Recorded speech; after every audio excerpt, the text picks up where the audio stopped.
Hi, everybody, and welcome to the Arm Coach Podcast, episode number 8.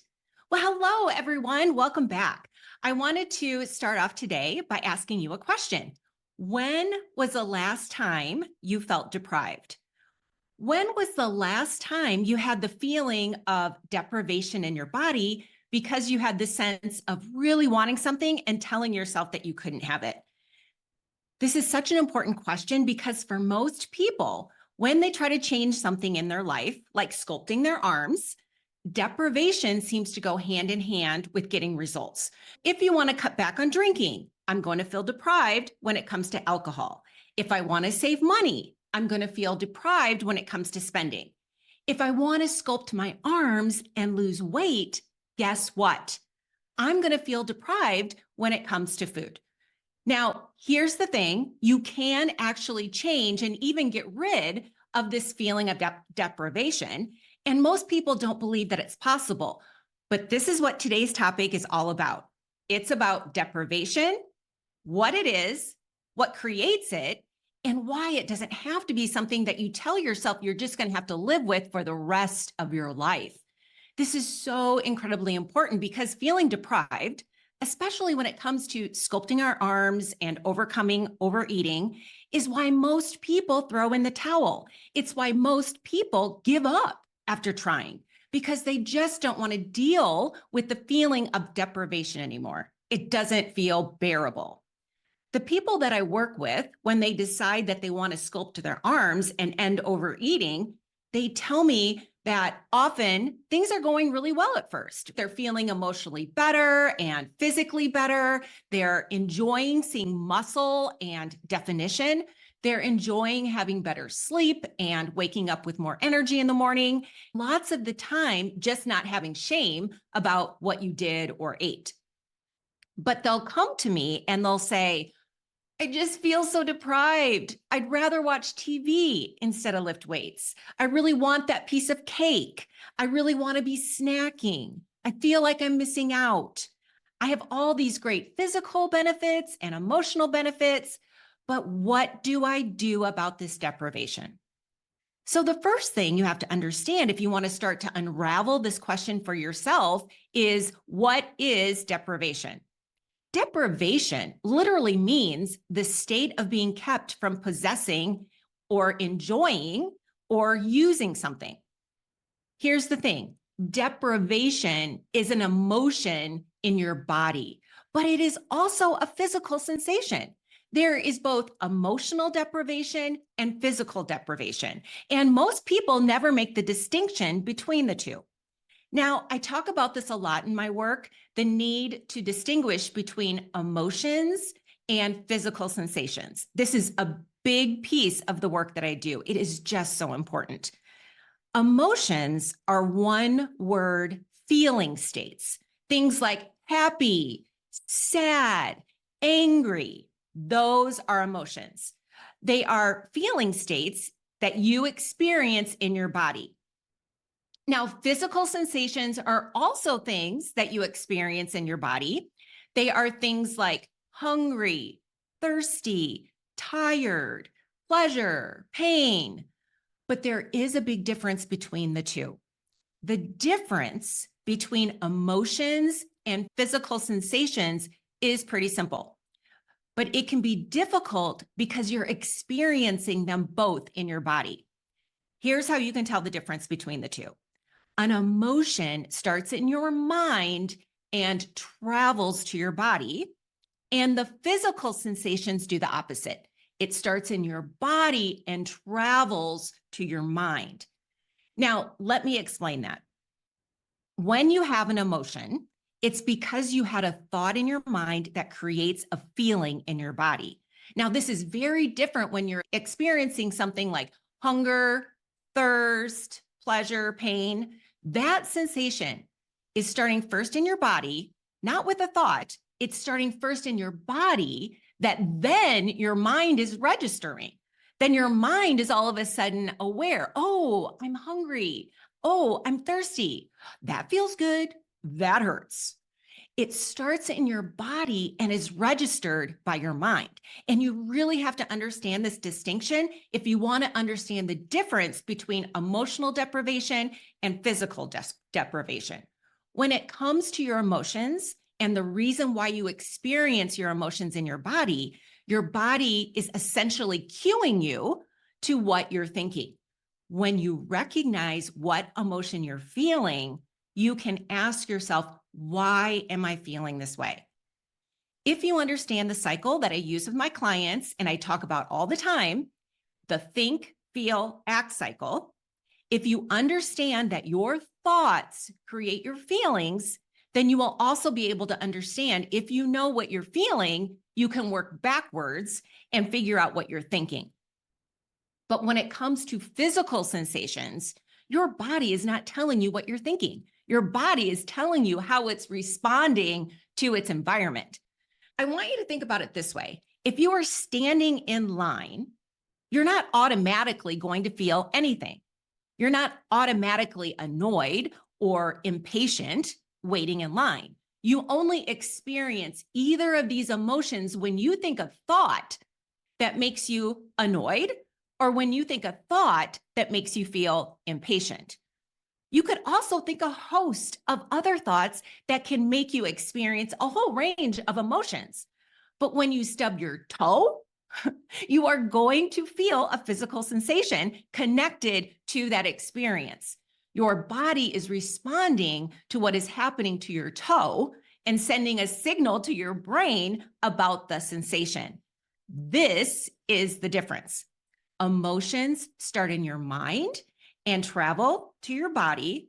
Physical sensations start in your body and travel to your mind. This is a huge piece to understand. And honestly, it can take some time to really wrap your mind around this for a lot of reasons. One is that who gives us this information about experiencing our own emotions in our body and what is creating them? Most of us are given very little instruction on this piece of information. And if you do ever find it, it's usually because you're searching it out for yourself. No one is sitting you down and explaining all of this to you.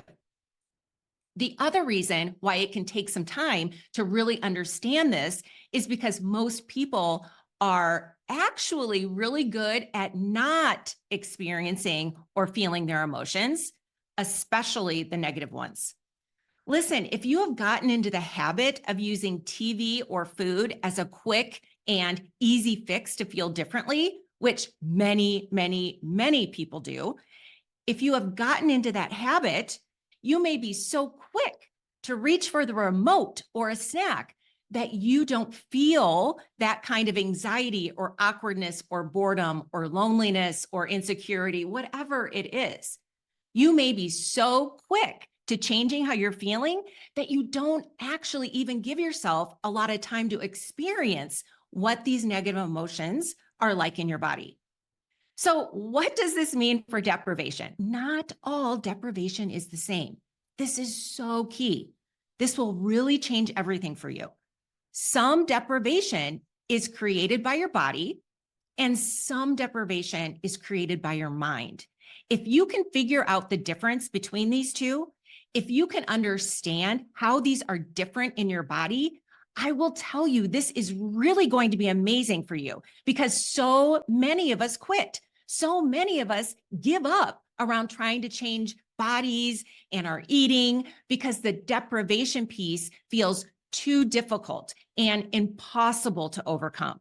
If you can figure this out, you're really going to be golden. Like I said, most people have it backwards. I asked you earlier about the last time that you were feeling deprived. And I want you to try and go back and remember that situation. Think about that feeling of deprivation in your body, whatever it was. Maybe it was a cupcake. Maybe it was something else. Think about what that was like. What was going on? You wanted to have something and you told yourself you shouldn't have it and you were feeling deprived. Really put yourself back in that moment and ask yourself, why was I feeling deprived? What was causing this feeling? Now, here's what almost everyone will say. Everyone will say, well, of course, the thing that I wanted but wasn't giving myself was the thing causing me to feel deprived. So it was the cupcake or the chocolate ice cream or the outfit I wanted to purchase.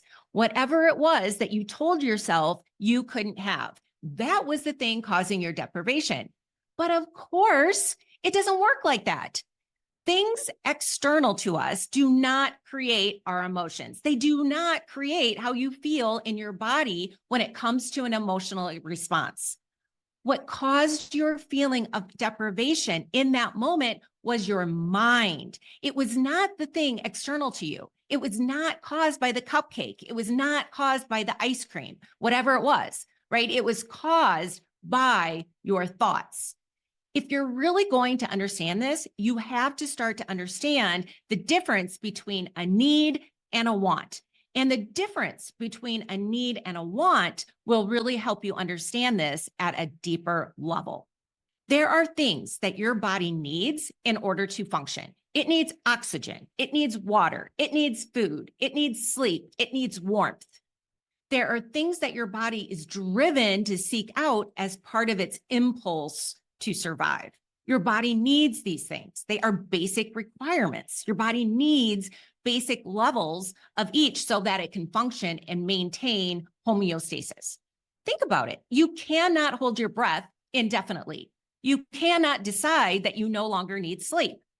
When it comes to the things that your body truly, truly needs, they're non-negotiable. What happens when you try to deprive yourself of one of these things, as we sometimes do? It will feel terrible. Now, think about holding your breath. Even if you tell yourself, I'm going to hold my breath, I'm going to hold it for as long as I possibly can, at some point, it is going to feel so uncomfortable in your body, and you're going to be forced to take a breath. Now, the reason why this happens is because your body needs oxygen. So when you're not breathing, when you're holding your breath, there are rising levels of CO2 in your body, and those rising levels of CO2 are actually irritating your lungs. And so your diaphragm and the muscles in between your ribs, they'll begin to spasm totally outside of your control, and it'll feel like your lungs are going to burst. It will feel uncomfortable, and you will finally gasp for air, and it's really outside of your control. The same thing is true of sleep deprivation. Think of how awful it feels when you're forcing yourself to stay awake when your body wants to sleep. When you are depriving yourself of sleep, it feels terrible. It's true, you can keep yourself awake for some period of time. You can pull an all-nighter, but sleep is a basic biological necessity for all humans. You need it to perform basic cognitive functions. You need it for your immune system. You cannot keep yourself awake indefinitely, and it feels terrible when you're trying to do that. There are moments when deprivation for things that we really need, it does indeed feel very uncomfortable. It's not pleasant when we are depriving ourselves of things that our body truly needs. But again, this is physical deprivation. The impulse to breathe, to sleep, to eat, they are created by your body. And when your body doesn't get the basic things it needs to function, it not only feels terrible, but it actually forces you to try to seek them out. Now, your needs are totally different from your wants. And again, most people don't make this distinction. We get our needs and our wants all mixed up together. It seems like food, oxygen, sleep, wine, chocolate, money, right? Our needs and wants become totally entangled. Your body does not need the things that you want. It just thinks that it does. It's so important to be able to understand these two differences, because when your body truly needs something to function, there will be physical deprivation when you don't give it to yourself. But when your body doesn't really need something to function, when you just want it, you are much more likely experiencing emotional deprivation. What this means is that the deprivation you feel when you try to cut back on screen time, the deprivation you feel when you try to overcome overeating, is deprivation that is not being created by your body. It is deprivation that is being created with your mind. It is emotional deprivation, not physical deprivation.